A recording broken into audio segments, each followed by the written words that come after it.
अस्सलाम वालेकुम, मैं हूं मुनीज़े जहांगीर और आप देख रहे हैं प्रोग्राम स्पॉटलाइट। फिर जलाओ घराओ की सियासत की नज़र हुआ।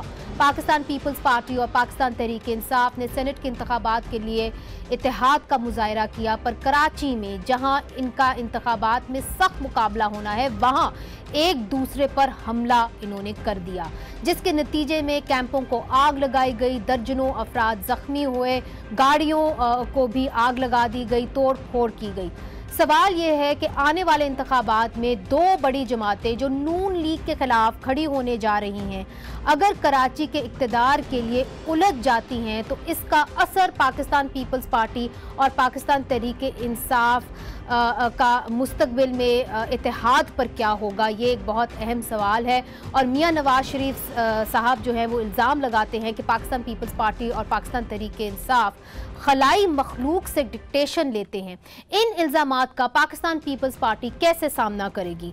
ख्वाजा आसिफ कह चुके हैं कि नवाज शरीफ ने जरदारी साहब को कहा था कि बेनज़ीर भुट्टो के कत्ल के बाद पाकिस्तान पीपल्स पार्टी का सरबराह बनने की उन्होंने एक मदद मांगी थी नवाज शरीफ साहब से, उसका लेंगे और इन तमाम मौज़ूआत पर बात करेंगे सेनेट में कायदे हिज़्ब इख्तिलाफ शरी रहमान साहिबा से। शरी साहिबा, बहुत बहुत शुक्रिया इस प्रोग्राम में ज्वाइन करने का। सबसे पहले मुझे ये बताइए कि कराची के अंदर फिर जलाओ घिराव हुआ और वहाँ पे पत्थर एक दूसरे के ऊपर फेंके गए, मगर सेनेट के अंदर हमने देखा कि पाकिस्तान तहरीक इंसाफ और पाकिस्तान पीपल्स पार्टी के दरमियान इत्तेहाद था। नफीसा शाह साहिबा कहती हैं कि जो पाकिस्तान तहरीक इंसाफ है वो नई MQM बनने की कोशिश कर रही है, जबकि सिंध के चीफ मिनिस्टर मुराद अली शाह साहब कहते हैं कि यहाँ पे कोई साजिश हो रही है। तो क्या वाकई में कराची के अंदर पाकिस्तान तहरीक इंसाफ एक नई MQM बन के उभर रही है? ये कराची से मेरा जो घर है, जहाँ हम सबका दिल धड़कता है, वहाँ एक आपने देखा है पूरी तारीखी हकीकत है कि हर किस्म की धौंस धमकी की वहाँ सियासत की गई है माजी में, और पूरी कम्युनिटीज़ को नोगो इलाका कर दिया गया है करार। लेकिन अब मैं कहती हूँ कि देखिए, चाहे ये इलेक्शन साल हो या कुछ भी हो, अवाम जो है वो अब जमहूरियत से जो सम्राट मांगती है वो लाठी गोली नहीं है, वो चीखम धार नहीं है।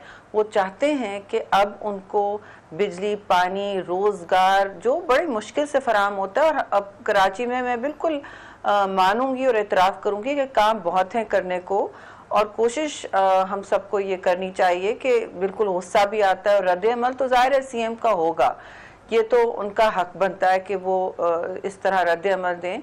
लेकिन इन सब के ऊपर मैं कहूँगी कि शहीद हमारी जो सियासत रही है वो शहीद मोहतरमा की सियासत है जो पुरअमन, वो अमन चाहती थी। मगर देखिए, सिर्फ चीफ मिनिस्टर साहब का रद्द अमल नहीं आया, एक मुझे खत्म करने दूसरी तरफ से भी आया है, और मैं कोट करना चाहती हूँ PTI के स्पोक्सपर्सन जमाल सिद्दीकी को। उन्होंने कहा कि पाकिस्तान पीपल्स पार्टी रियासती दहशत गर्दी का इस्तेमाल कर रही है। उन्होंने इल्ज़ाम लगाया, और उनके बहुत सारे लीडरान हैं जिन्होंने कहा कि हम FIR दर्ज करेंगे पाकिस्तान पीपल्स पार्टी की क़यादत पर। जरदारी साहब का नाम भी आया। तो रियासती दहशत गर्दी का इस्तेमाल होना पुलिस आपके हाथ में है। रियासती दहशत गर्दी तो हो नहीं सकती ना, पीपल्स पार्टी इस तरह का काम आपके सामने है। देखिए, बात यह है कि इस वक्त मेरे लिए जो अहम बात है वो, और आपके लिए भी शायद होनी चाहिए होगी, मकसूद होगा, वो चेयरमैन बिलावल भुट्टो जरदारी की है, जो इस वक्त कह चुके हैं कि अमन की खातिर, और मैं चाहता हूं कि जिसका भी, अब वो उन्होंने ये भी कहा है कि PTI ने फिर इजाज़त नहीं ली थी ग्राउंड की, वो जो भी बहस है, उन्होंने ये बिल्कुल इस बात का इतराफ़ किया है कि ऊंच नीच तो होती रहती, लेकिन कह लेंगे जो भी है, मैं फिर भी अमन की खातिर अपना जलसा ग्राउंड से हटाता हूँ और इनवाइट करता हूँ, दावत देता हूँ। आपने बयान देखा होगा? जी बिल्कुल, मैंने बयान देखा है, मगर आप वो कह रहे हैं कि मैं हकीम सईद के ग्राउंड उनको देता हूँ। अब इससे ज्यादा आप बड़ापन दिखाएं सियासत में, इससे ज्यादा खुले दिल की कोई, मैं समझती हूँ, इस वक्त मुजाहरा नहीं हुआ है सियासत में। बहुत चीज़ें जो है पंजाब ड्राइव करता है, बहुत सारी सीटें पंजाब से आती हैं, वहाँ पे हमने देखा है कि पाकिस्तान पीपल्स पार्टी की जो अहम क़यादत है वो ज़्यादातर PTI में शामिल हो गई है। अब जो एक बड़ा धड़ा था जनूबी पंजाब से, वो भी जाके PTI में शामिल हो गया है, तो फिर पाकिस्तान पीपल्स पार्टी पंजाब में कैसे वोटर्स को अट्रैक्ट करेगी? बहुत अहम सवाल है और ये बिल्कुल सब ये सवाल पूछते हैं कि देखिए पीपल्स पार्टी पंजाब में एक इस तरह की सियासत कर रही है जहाँ से ऐसा लगता है कि वहाँ खला है। अब मैं समझती हूँ कि पीपल्स पार्टी ने बिल्कुल वहाँ एक ऑर्गेनाइजेशनली और वहाँ मुतहर्रिक होने में बहुत देर की है। हमारा जो सेंट्रल लीडरशिप है वहाँ नहीं जा सकी, नहीं गई। वो जो भी उस वक्त हमारी मजबूरियां थी, उनमें से एक तो ये थी कि चेयरमैन बिलावल उस वक्त मुल्क में नहीं थे, अपनी स्टडीज ख़त्म कर रहे थे और दिया गया था। उनके बेटे, आपको याद है, उस वक्त किडनैप हुए थे और दहशतगर्द ले गए थे हमारे गवर्नर। जी बिल्कुल, गवर्नर के बेटे भी अगवा किए गए, वो भी एक दहशतगर्द की गोली का निशाना बने हैं। माफ, जब फैसल मीर का इलेक्शन हुआ था तो बहुत से लोगों ने ये पूछा था कि पाकिस्तान पीपल्स पार्टी की आला क़यादत क्यों नहीं आई, खास तौर पे फैसल मीर के इलेक्शन में, क्योंकि बाकी सारे गए थे, इमरान खान साहब गए,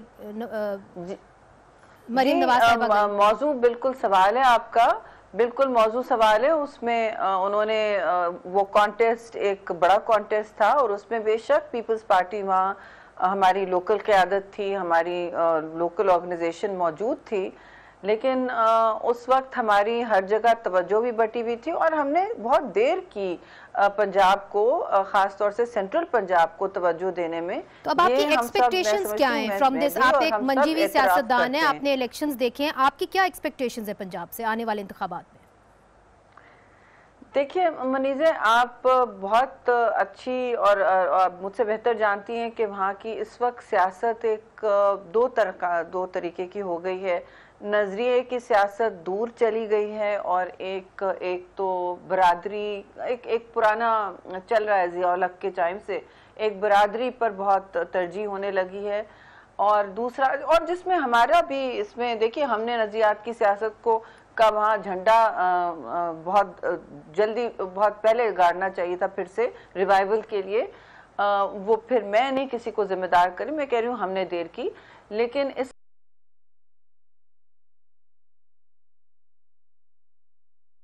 देते थे। वहाँ की जो फलसफा है, वहाँ के जो दानिश्वर हैं, वो ये महसूस कर रहे हैं आपको, और काफी दुआएं भी देते हैं कि आप लोगों ने देर की, बिल्कुल सही की बात। लेकिन इस वक्त जमीन पे चेयरमैन बिलावल भुट्टो वहाँ बैठे हुए हैं, वहाँ हम काफी तवज्जो भी दे रहे हैं, दे रहा है, दुरुस्त है, ये काम शुरू है। एहसन इकबाल साहब के ऊपर हमला हुआ, आप क्या समझती हैं कि इस तरह के जो हमले हो रहे हैं, क्या इससे आने वाले इंतखाबात मुलतवी हो सकते हैं? और जो पाकिस्तान पीपल्स पार्टी ANP और MQM के साथ 2013 में हुआ था, क्या अब पाकिस्तान मुस्लिम लीग नून के साथ होगा? मनीज़े, बहुत अफसोस भी हुआ और सुन के, वो हमारे इंटीरियर मिनिस्टर हैं, जैसी भी हमारी सियासत होगी, और ज़ाती तौर पर भी उन्होंने अपनी सियासत का एक रुझान रखा है, एक शाइस्तगी ज़बान में रखी है। कभी जाहिर है ऊंच नीच तो सियासत में होती है, शोला बयानी भी होती है, हम सब करते हैं, लेकिन उनका एक ख़ास किरदार भी रहा है। मिसाक जमहूरियत में हमारे साथी और बड़ी पुरानी रफ़ाकत है, मगर ज़ातियात के बिल्कुल अलग मैं ये कहूँगी कि ये सियासत में, जमहूरी सियासत के लिए बहुत एक बुरा पैगाम था, और शायद वो इंटेंशनल पैगाम था। शायद उसका मकसद ये था कि खौफ हिरास की लहर दौड़े, कि जो कैंपेन है उसमें कदगने लगे, लोग सोचते हैं कितनी शहादतें दे के आई हैं।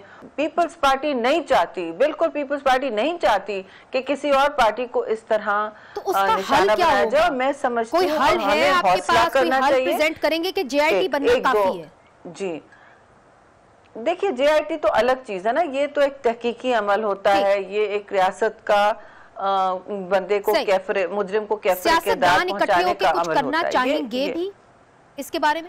देखिए, ये अब मैं आपसे एक और बात बहुत अहम कहना चाहती हूँ। आपने बहुत ही चुभती हुई लेकिन एक हकीकत पर है कि देखिए, जब कोई हुकूमत इक़्तिदार में होती है, इस वक्त एक हुकूमत है, कोई केयरटेकर हुकूमत भी नहीं है, इस वक्त एक इलेक्टेड जमहूरी हुकूमत है। चाहे आप उसकी जमहूरियत को क्वेश्चन करें, जो भी है, वो इलेक्शन लड़के आई है, हमने उसका ये तस्लीम किया हुआ है। अब दूसरी बात यह है कि वो अपने आप को इस वक्त इक़्तिदार के जो जितने भी जिम्मेदारियां हैं, अफसोस से मैं कहूँगी वो पूरे करते हुए किसी कदर से नज़र नहीं आते। मैं आपको एक छोटा सा एग्जाम्पल दूंगी।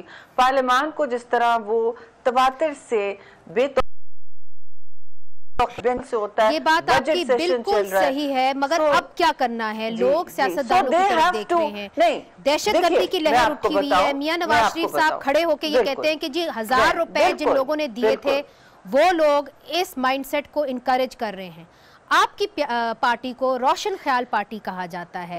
आज मैं आपसे पूछती हूँ कि ये नासिर जो सियासतदान सियासत में आ रहे हैं वो जायज है? उनको इंतखाबात में हिस्सा लेना चाहिए लबैक पाकिस्तान वालों को? And I want your clear cut answer. देखिए, you will get a clear cut answer. मैं तो पार्लियामेंट्री अफेयर्स उस वक्त रन कर रही थी कमेटी जिसमें इलेक्शन कमीशन आता है, और आपको याद है एक बाय इलेक्शन में इसी तरह एक और तंजीम ने हिस्सा लिया था।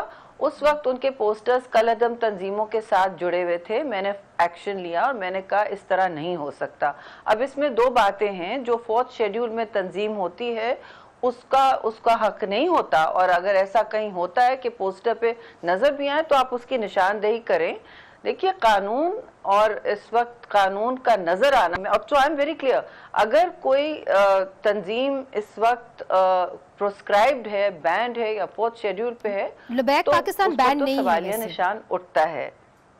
तो फिर यही मसला है, ये हमारे यहाँ बात हुई थी, सिंध में भी डिस्कशन हुआ है उस पर कि you can only take action जब वो एक्चुअली 4th शेड्यूल पे हो। दूसरी बात, लेकिन एक ब्रॉडर सब्जेक्ट भी आपने छेड़ा है इस वक्त कि लोग सियासतदान की तरफ देख रहे हैं। बेशक देखें, लेकिन ये नहीं, इस वक्त कोई हम दुहाई नहीं दे रहे। मैं कहती हूँ कि भाई उन्होंने किस इशू पर अब किसी को बुलाया है कि आप बैठिए हमसे गुफ्तो शनीद करें। पर बहुत सारे अहम मामलात हैं जिनके पर मैं आपकी तवज्जो चाहूंगी, जिस तरह के मेहरान बैंक स्कैंडल।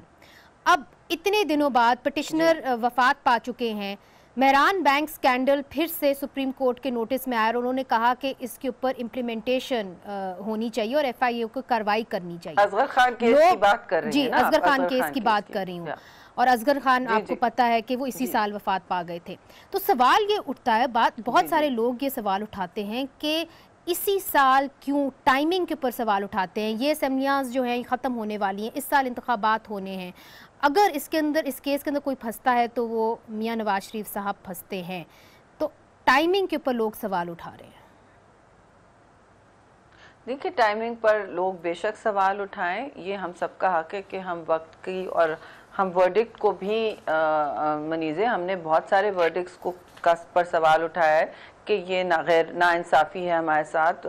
मोहतरमा शहीद का वर्डिक्ट ही देख लें, 10 साल बाद हमें पार्टी भी बनने नहीं दिया था, 10 साल, और उसके बाद अपील में गए हुए हैं उनकी शहादत पर। और जो जिस तरह उनकी को ना सिर्फ भरी जमा किया गया, सबको पता था कौन उनके कत्ल में, सामने उनके नाम लिखे हुए, वो क्राइम सीन वॉश अवे हुआ है। और आज भी 5 तालिबान लीडर्स को उन्होंने bail just coming to that जी बेल दिए। और दूसरी बात ये, उन अफसरान को आला ओहदों पर एडजस्ट किया गया है।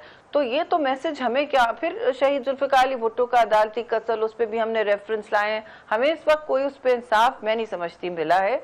और पीपल्स पार्टी ने हमेशा ना सिर्फ वर्डिक्ट्स को पर सवाल उठाए, लेकिन इज्जत और अदब के साथ। मगर असगर खान केस के अंदर आपको इंसाफ मिलेगा? उम्मीद है इस बेंच से आपको इंसाफ मिलेगा?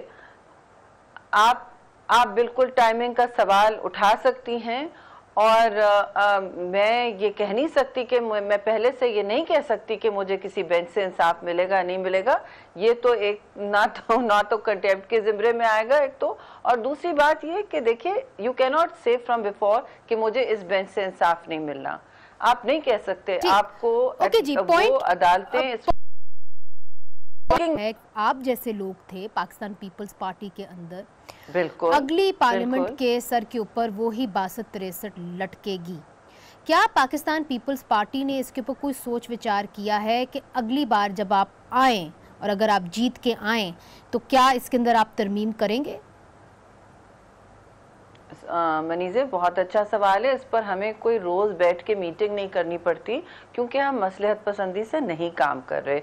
यानी कि आज और कल में एक हमारी कोई कंसिस्टेंसी है, और एक ये इस पे नजरियाती पोजीशन है। जैसे आपने खुद हम आइडेंटिफाई किया, आपको अदराक है कि हमारी एक तारीखी इस पर पोजीशन रही है, एक मौक़िफ़ रहा है जो, और वो अभी भी कायम है कि ये काले क़वानीन में से जो ज़ियाउल हक़ लाया था, हम उसूली तौर पर हमने बहुत से उनके जो ज़्यादातर कोशिश की है कि जो लाए हैं अमेंडमेंट्स तरामीम वो हटाई दी जाए। जो भी लाना चाहता है उसके सियाक व सबाक हम डिस्कस कर सकते हैं, लेकिन वो अवाम के ज़रिए जो लोग इलेक्ट होके आए उनसे उनके थ्रू आना चाहिए। तो जहाँ तक 62-63 की बात है, हमने बार बार लामहला कहा है डार साहब को, अभी भी इलेक्शन 18वीं तरमीम तो छोड़ते हैं, जब इनकी हमने बहुत मिन्नत समाजत की थी कि आप इसको प्लीज इसको हटाएं, क्योंकि ये अगली पार्लियामेंट में जी आपके पास अगर मैंडेट आता है तो पाकिस्तान पीपल्स पार्टी अगली पार्लियामेंट जब आएगी मनीजे, बिल्कुल जो मैंडेट जब I can not speak for the next parliament, जिस तरह मैं कह सकती हूँ कि भाई अगली पार्लियामेंट जो आएगी उसका नया मैंडेट होगा, लेकिन पीपल्स पार्टी की पोजीशन जो है वो कंसिस्टेंट है। और इलेक्शन रिफॉर्म्स कमेटी जो बनी थी जिसकी वजह से नए लॉज कवानीन आए हैं, तो उस कमेटी में भी जिसकी सरबराही इसहाक डार साहब कर रहे थे, कहा हमने बार बार, इसीलिए वो सबको मालूम है कि उन्होंने आपकी तजवीज नहीं मानी, ये बात हमें मालूम है, मगर आगे बढ़ते हैं। 2 दफा नहीं मानी, आज एक बहुत अहम डेवलपमेंट हुई है। फौरन बाद उन पर उसकी तलवार गिरी ना, उसके फौरन बाद उसी की उनका फौरन बाद ये 18वीं तरमीम की मैं बात भी नहीं कर रही हूँ, मैं कह रही हूँ इतने माजी में आपको जाने की जरूरत नहीं है, उसके फौरन बाद आवाम है वो कहती है कि हमारे सियासतदान मौका परस्त है और माजी से कुछ सीखते नहीं हैं। आपको याद होगा जब बेनजीर भुट्टो साहिबा वजीर आजम थी तो तब राजीव गांधी साहब यहाँ आए और जब उन्होंने उनके साथ मुलाकात की तो कुछ अनासर ने बल्कि एस्टैब्लिशमेंट ने कहा और उनके पर इल्ज़ाम लगाया कि वो एक सिक्योरिटी रिस्क बन चुकी हैं। आज कुछ उन्हीं हलकों से ये इल्ज़ाम मियां नवाज शरीफ साहब के ऊपर भी लगता है। तो मुझे ये बताइए कि जहां बेनजीर भुट्टो साहिबा उस वक्त खड़ी थी, क्या नवाज शरीफ भी आज उधर ही खड़े हैं? चूंकि नैब की तरफ से एक इल्ज़ाम आया है, बल्कि नैब तहकीकात कर रही है मीडिया की कुछ रिपोर्ट्स को कि नवाज शरीफ साहब ने 4.9 बिलियन डॉलर की मनी लॉन्ड्रिंग हिंदुस्तान में की है। देखिए मनीज़े, मुझे इसके खदोखाल जो आप अभी कह रही हैं, नैब ने जो नोटिस लिया है, नैब का इस नोटिस का मुझे अभी पता चला है, मैं अभी हाउस से निकली हूँ, शायद आज की ही डेवलपमेंट है, मुझे इसकी खदोखाल का की पूरा अदराक नहीं है, लेकिन मैं नैब के जो कवानीन सिंध में अप्लाई कर रहे हैं वो बिल्कुल पंजाब में या नून लीग के साथ हुक्मरान जमात के साथ नहीं अप्लाई कर रहे हैं। हमारे यहाँ तो कोई सारे मगर आज तो वो कहते हैं कि खलाई मखलूक तो आपकी थी, आपके ऊपर मेहरबान नहीं थी, आज इनके ऊपर मेहरबान नहीं। देखिए ये नैरेटिव बना दिया गया है माशाल्लाह से, और वो सिर्फ बयानियां कर रहे हैं आजकल के हमारा ये बयानिया है। मैं तो I would be embarrassed to say ये हमारा बयानिया है जो हकीक के खलाई मखलूक की। देखिए ये जेब नहीं देती हुक्मरान जमात को ये बात करना। अगर वो समझते हैं कि कोई मुन्ने के अब्बा खलाई मखलूक, भाई आप अगर फौज की बात कर रहे हैं तो आप खुलकर कहें कि आप ये कर रहे हैं, और फिर आप इक़्तिदार भी संभाले हुए हैं।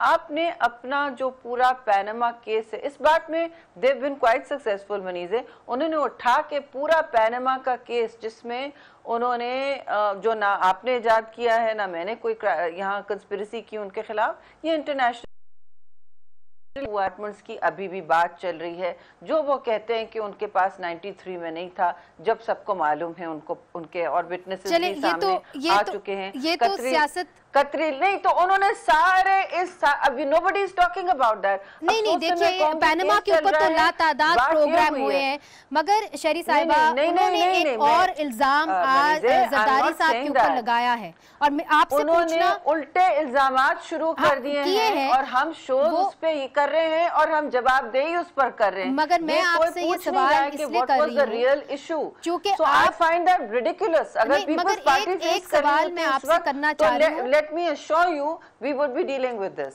एक सवाल मैं आपसे करना चाह रही हूँ, चूंकि आप बेनजीर भुट्टो साहिबा के करीब थी और जी, और बेनजीर भुट्टो का लिबादा ये किस तरह पहन रहे हैं, उन्होंने एक दिन गुजारा है जिस तरह जरदारी साहब ने जेलों मतलब 10 साल सुरूर पैलेस का ही नहीं, मगर अब ये भी तो कहा जा रहा है ना कि उनकी अडियाला जेल जो है वो तैयार हो रहा है। इस बात को अलग अगर कर दें, इल्जाम तराशी से अगर निकल जाए, अभी से तैयारियां जी। तो मैं ये सवाल करूंगी कि हमारे जो साबिक फॉरेन मिनिस्टर हैं ख्वाजा आसिफ साहब, उन्होंने एक बयान दिया है और चूंकि आप बेनजीर भुट्टो साहिबा के करीब थी, तो मैं वो जरा आपको सुनाना चाहती हूँ, सुनाइए जरा। उसके बाद मरी हम इकट्ठे हुए जहां पे हमने वो बूरबन डिक्लेरेशन साइन किया। मियाँ साहब के साथ जरदारी साहब मियाँ साहब को लेके अलग कमरे में चले गए। थोड़ी देर के बाद मुझे बुलावा आया कि जी आप आ जाए। उन्होंने मियाँ साहब ने कहा ये जरदारी साहब क्या कह रहे हैं।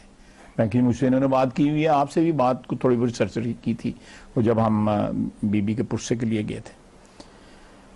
उन्होंने कहा जी कि ये मैं I am ready to cooperate and deliver. जिनके पास विरसा है, सियासी विरसा है बीबी का, इनसे मुझे जांच। उन्होंने नाम भी लिए, वो आजकल साथ हैं लोग। अमीन फेम साहब तो नाम नहीं लेना चाहते हैं। नहीं, वो दोस्त हैं मेरे भी। तो और उन्होंने मुझे शर्मसार भी किया बाद में कि तुमने ये जो हरकत की है इस पे किसी दिन तुम पछताओगे। और मैं पछता रहा हूँ। अच्छा। मैं अपना रिपेंटेंस जो है आपके सामने बयान कर रहा हूँ। लोगों के सामने भी लोग देख रहे हैं। हाँ, लोग देख रहे हैं। मैं अगर देखें, अटोनमेंट वहां से स्टार्ट होती है जहां पे बंदा रिपेंट करे। अगर बंदा रिपेंट ही नहीं करता तो उसकी अटोनमेंट क्या होगी? तौबा करेगा तो रहमत के दरवाजे खुलेंगे ना। ख्वाजा साहब, इतना बड़ा गुनाह आप समझते हैं आपने किया कि अब आपको तौबा करनी पड़ी? ये इस मुल्क को बासुज़ाई टक्कर गया मेरी वजह से। बीबी ने उसको इजाजत नहीं दी हुई थी वापस आने की, मुझे आसुरदारी आने की। मुझे खुद बताया उन्होंने। जी मनीज़े, मुझे तो हंसी आ रही है ये देख के। बूरबन, कौन से बूरबन की बात कर रहे हैं? ये वो मरी मीटिंग है जिसमें मैं भी मौजूद थी। तो मैं खुद थी वहाँ। मुझे कोई ऐसी कॉन्वर्सेशन नहीं हुई है मेरे सामने।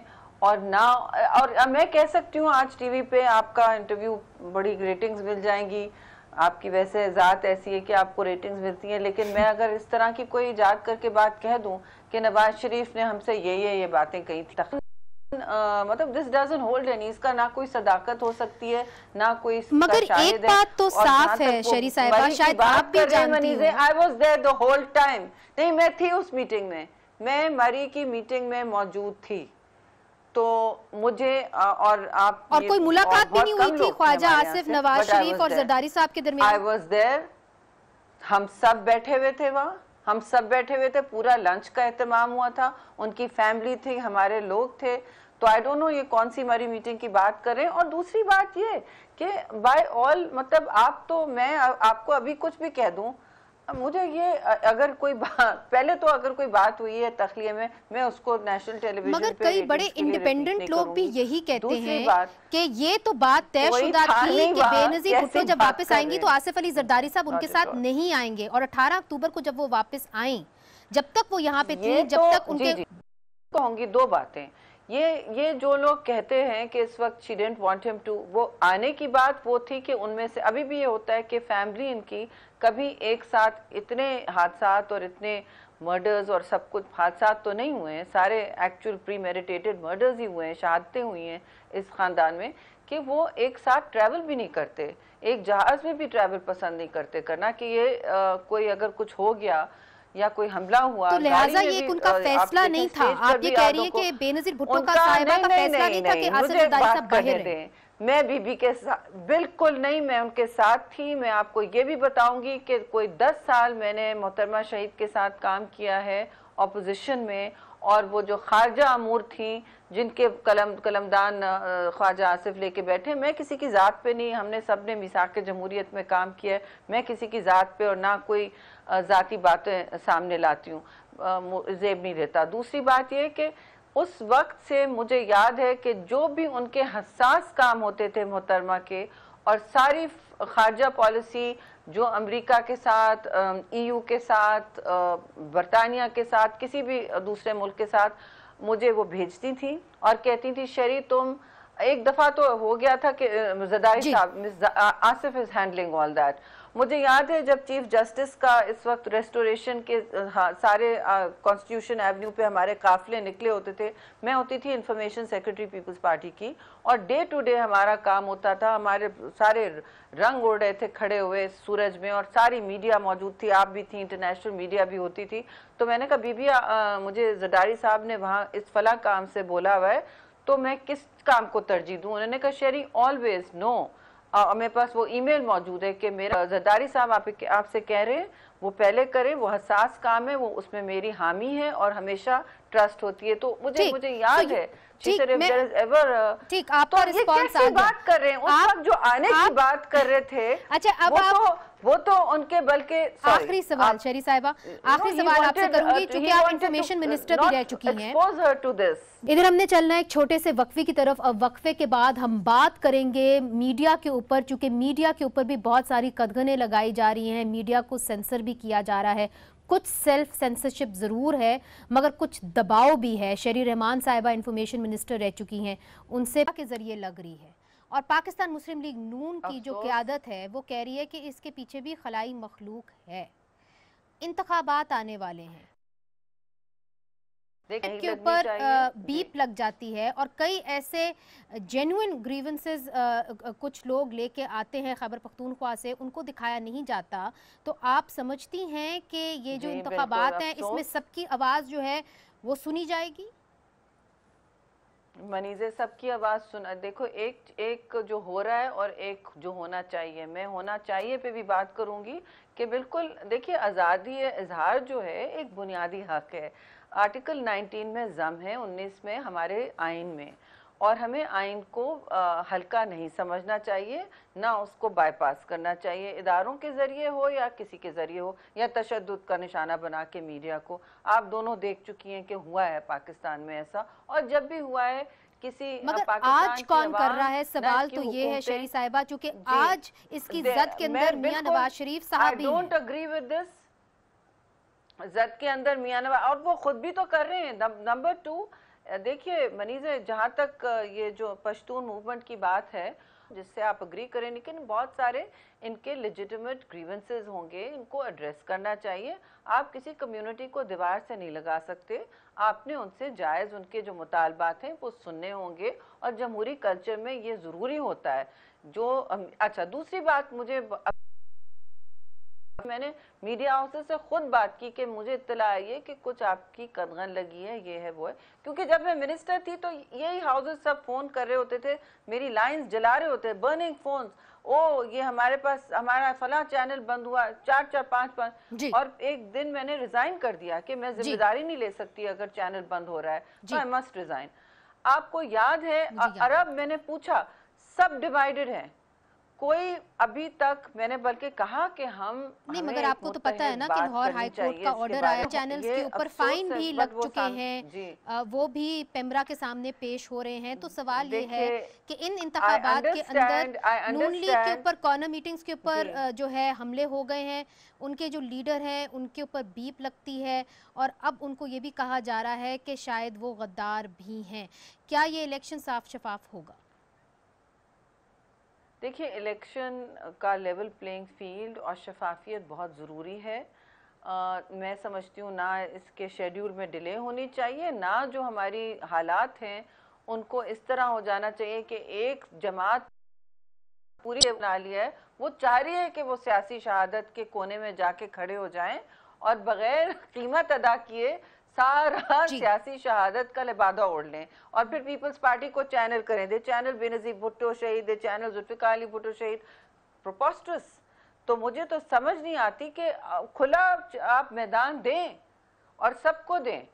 ये तो गलत बात है कि किसी पर मुस्तकिल कदगन लग रही है। और पेमरा का भी जो इस्तेमाल इस वक्त हो रहा है, मैं कहूँगी कि देखिए, पेमरा को भी आवाज़ उठानी चाहिए, they can not be use like this, और आप लोगों को भी आवाज उठानी चाहिए। मगर देखिए, मादर पिदर आज़ादी कहीं नहीं होती, वो ठीक है, लेकिन आप अगर चैनल्स को, है भी नहीं, और आप अगर चैनल्स को प्रोस्क्राइब कर रहे हैं, और मैं बात कर सकती हूँ और आप नहीं बात कर सकते, तो फिर तो सवाल उठेंगे जी। जो भी कर रहा है सवाल तो उठेगा, और इसका कोई बेहतर नतीजा नहीं निकलेगा, ना पाकिस्तान की जमहूरियत के लिए, ना कोई सहर हासिल गुफ्तगू हो सकेगी।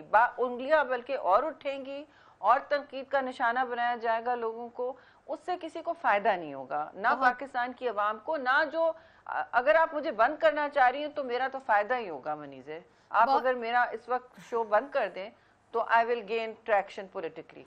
बहुत बहुत शुक्रिया शरी रहमान साहिबा हमें ये इंटरव्यू देने का। मगर कम से कम हम ये समझते हैं कि अब जबकि हम इंतखाबात की तरफ बहुत जल्द जा रहे हैं, किसी के ऊपर किसी किस्म की कदगन नहीं लगनी चाहिए। सारी सियासी जमातों को एक ही किस्म की अपॉर्चुनिटीज़ मिलनी चाहिए, वही प्लेटफॉर्म मिलने चाहिए